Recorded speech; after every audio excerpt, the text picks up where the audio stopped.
Elbaf is the most anticipated arc in One Piece, having been built up since Little Garden with Dory and Bragi, then getting talked about on Eni's lobby amongst Oimo, Kashi, and Usopp.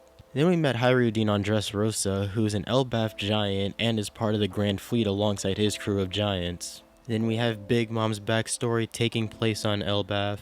Then there's all the plot relating to the sun god Nika and Joy Boy, which both have very obvious ties to Elbaf.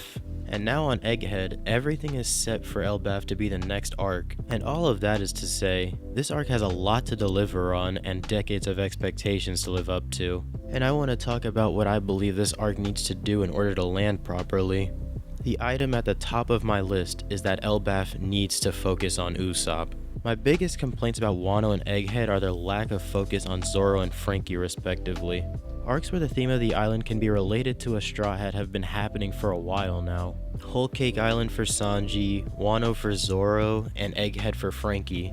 But the issue is, two of those didn't land properly for me. We learn almost nothing about Zoro's heritage on Wano, but then in an SBS of all things, we get confirmation of Zoro's ties to Wano.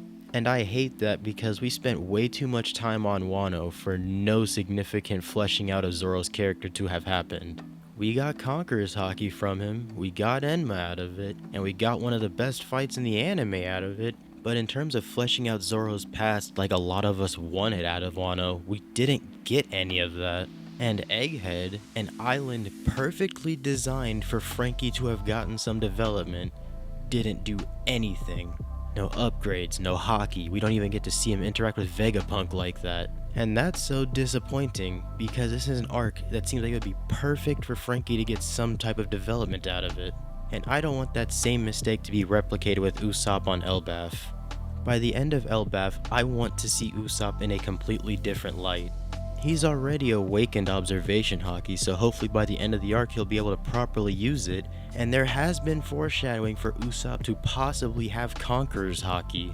Usopp needs a big combat moment in Elbaf, and he needs a big character moment in Elbaf, and I think hockey is a quick and easy way to do that, as well as something that has precedent for happening since he's been foreshadowed and has already awakened to some type of hockey. I would also like to leave Elbaf with Usopp either acknowledging that he is a brave warrior of the sea, or the giants acknowledging him as one, and then he takes that to heart. Because we're in the final saga, dreams need to start being fulfilled, and we're headed toward the island where Usopp's character needs to reach its peak, because Elbaf is supposed to embody all of what Usopp's dream is, and there's really no better place for his dream to be fulfilled at. It's also the last island that would make sense for Usopp to get any major development before the crew either goes to Lodestar or Laugh Tale. Overall, Usopp just needs to leave this island as a more developed character. On the biggest scale, I can see Usopp being given the title of Commander of the Giants for the final war. At the very least, he needs to leave this island with some type of control over his hockey. The next thing I need is some type of information on the final road poneglyph. Either we just get the poneglyph or we get the location of where it is. I believe Elbaf needs to be a powerful and dense arc to make the wait worth it, and poneglyphs are the easiest way to do that, as well as it being a necessity at this point that we find the last one. We still need to locate the 4 islands that create the X that marks the spot. I believe that one is Alabasta and the other will either be Lodestar or Elbaf. There's also the Saul and Robin reunion, but I am almost positive Oda's going to do that justice, so I don't even feel like I need to talk about that much. Aside from those things that I believe need to happen, there's also stuff that I want to see happen that aren't mandatory, but I still think should happen. Things like getting leisure chapters to see the Straw Hats befriend the Giants, but what I really want is for at least one Straw Hat to take interest in learning hockey other than Usopp, preferably Robin learning it from Saul, because at this point it makes no sense why most of the crew doesn't know hockey. Which leads into my next thing, is that the crew needs upgrades. Fruit awakenings, hockey, weapons, whatever it comes in, it needs to happen.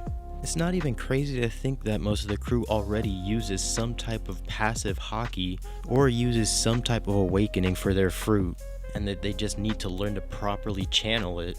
Would it surprise anybody if Nami's ability to predict the weather was some type of observation hockey?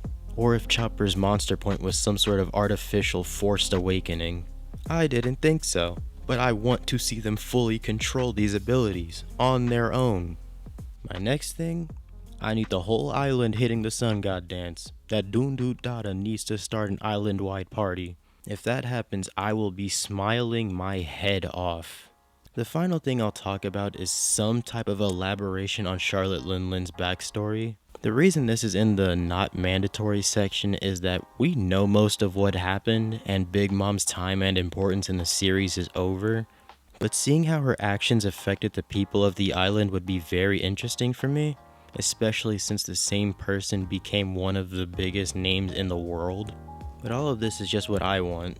If there's anything in Elbaf that you want that I didn't say, please do let me know. I'm interested in what others are thinking could come out of Elbaf. But that's what I've got for today. There's more anime content coming, so stick around for that. Have a nice day, and I'll catch you later.